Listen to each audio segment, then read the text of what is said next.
What if I told you the one player everyone thought was just Caitlin Clark's bodyguard has actually turned into the WNBA's biggest problem and maybe its most important truth teller? Because Sophie Cunningham isn't just protecting Caitlin anymore, she's calling out the refs, the media, and even the league itself.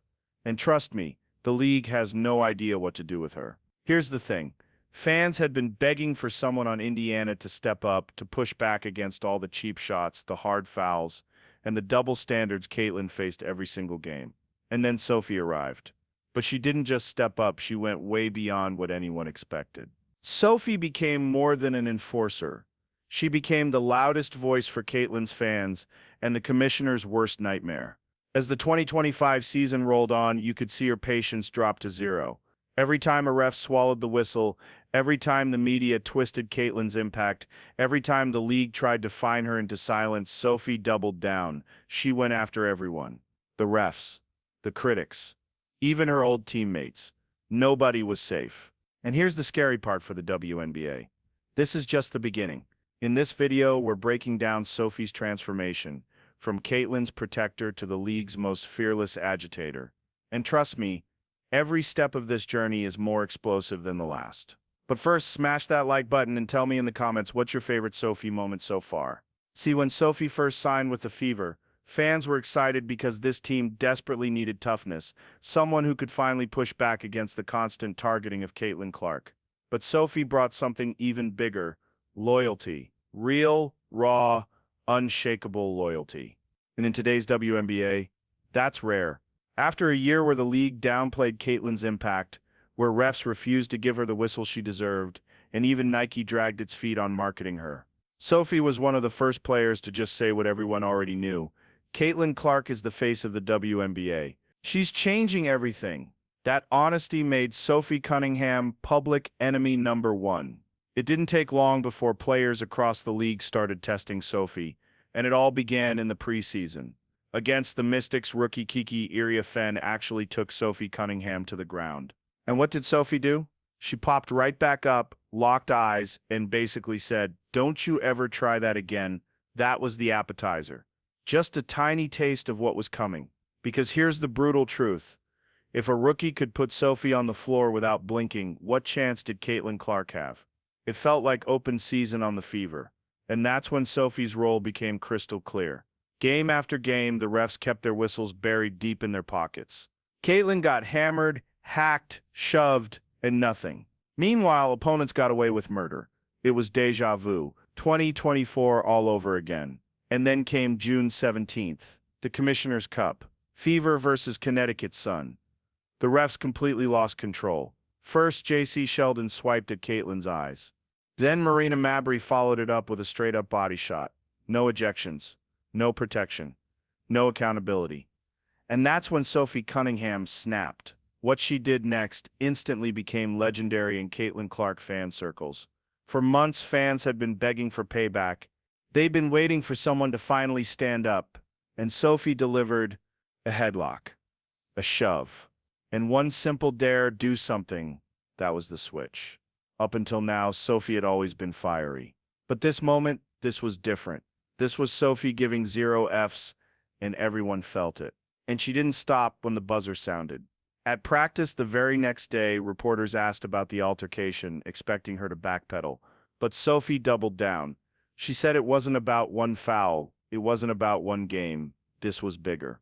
Sophie had watched Caitlin get mistreated from afar. Now living it every night, she'd had enough. And that moment changed everything. Sophie Cunningham wasn't just Caitlin's enforcer anymore. She became a household name, the one who finally defended Caitlin Clark. And the reaction. The ultimate display of the Caitlin Clark effect. Fans embraced her instantly. And just like that, Sophie Cunningham went from role player to rock star. Her jersey, gone in minutes. Her socials, millions of new followers, almost overnight. And Sophie, she leaned all the way in. She dropped a TikTok with a Selena Gomez track, a sly wink at the J.C. Sheldon takedown, and it went mega viral. The comments section was flooded with one message over and over again: "Thank you for standing up for Caitlin." That wasn't just a viral moment. That was a multi-million-dollar moment. But with every new fan came just as many enemies.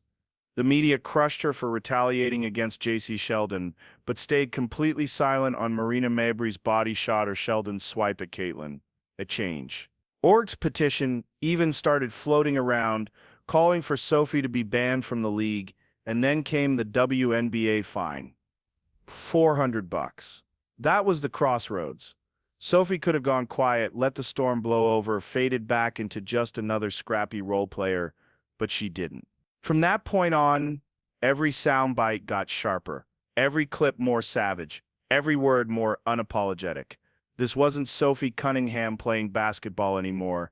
This was Sophie Cunningham declaring war. And that's when she officially became the WNBA's worst nightmare. Just 5 days after the J.C. Sheldon incident, Sophie walked into pregame wearing a Barstool Sports Tres Leches shirt featuring her, Caitlin, and Lexi Hull. Everyone knew what it meant. It was a bold shoulder-to-shoulder show of loyalty to Caitlin. In certain corners of the WNBA, they absolutely lost it, because Tres Leches, Three Milks, was interpreted as a dig at the Fever's Three White Stars. Sophie knew exactly how the shirt would be received, and she wore it anyway. But Sophie wasn't done. On July 1st, she went directly at the WNBA itself, blasting its expansion plans. Immediately, cities like Detroit and Cleveland went into a frenzy. The blowback was instant. Media, fans, even league insiders piled on. For a split second, Sophie tried to walk it back, saying her comments were taken out of context. But then she did what Sophie does best. She went one step further. She said the quiet part out loud. Everybody agrees with me.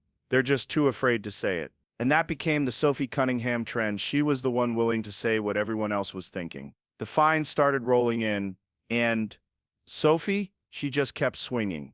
On July 18th, she dropped another TikTok, this time lip-syncing to a Sabrina Carpenter song, not so subtly calling out the refs as stupid and useless. The post? Over 1 million views in hours, and the message was clear. Sophie wasn't backing down. Fans ate it up. But you know who didn't. The WNBA. They slapped Sophie with a $500 fine, and honestly, that number was laughable. For most WNBA players, $500 is a solid chunk of their paycheck. But for Sophie, with endorsement deals pouring in, that's pocket change. Hell, Caitlin could have covered it with a single Instagram post. So instead of silencing Sophie, the WNBA only made her louder. Less than 2 weeks later, she turned the volume up another notch on July 30th. Sophie dropped her brand new podcast, Show Me Something, and from the very first episode, she made one thing clear. This wasn't just a podcast. This was her platform to torch the WNBA. She came out swinging, calling out the abuse Caitlin was taking, dragging the cheap shots, the chippiness, and even referencing her own former teammates. And then she dropped the line that lit everything on fire. Every bit of this, the fouls, the targeting, the dirty play, it's 100% because of Caitlin Clark. But Sophie didn't stop there. She went right at the refs, blasting them for completely losing control of the Sun game. She even said Marina Mabrey should have been tossed on the spot. And then came the bombshell. Sophie didn't just come for players. She came for the media, the owners, the entire league. Anyone who disrespected Caitlin Clark, fair game. The league responded the only way they know how, another fine. This time $1,500, and Sophie, she laughed it off. Same podcast, she went straight at her old teammate DeWanna Bonner, calling out the ugly way Bonner exited Indiana just 2 days before they faced off in Phoenix. That was Sophie's way of saying politely but directly, "You're dead to me." But then she went even further. She broke one of the unwritten rules of the WNBA. On her August 13th episode, Sophie went full savage, calling out refs for their blatant favoritism toward Paige Bueckers. She didn't hedge. She didn't sugarcoat. She flat out said it. Paige was getting superstar treatment as a rookie, while Caitlin, the face of the league, was still getting hacked to pieces with no protection, even in year 2. And Sophie absolutely destroyed the refs for it. That rant wasn't just controversial. It ripped the lid off a conversation fans had been whispering about for months. The double standard. Paige Bueckers, the golden rookie, got calls. Caitlin Clark, the one carrying the league, got clobbered. And Sophie Cunningham. She was the only one fearless enough to say it out loud. It was the kind of respect Caitlin Clark should have had from day one. And Sophie, she was the one bold enough to say it out loud. And like clockwork, the league did what it always does. Another fine. Another slap on the wrist. Now Sophie's out for the season with an MCL injury. No more on-court fireworks in 2025. But here's the thing, what she already did, what she saw, and what she lived through. It created something bigger than basketball. Sophie became the blueprint, the example of how the WNBA should have treated Caitlin Clark. She understood her value. She celebrated it, and she defended her every single time.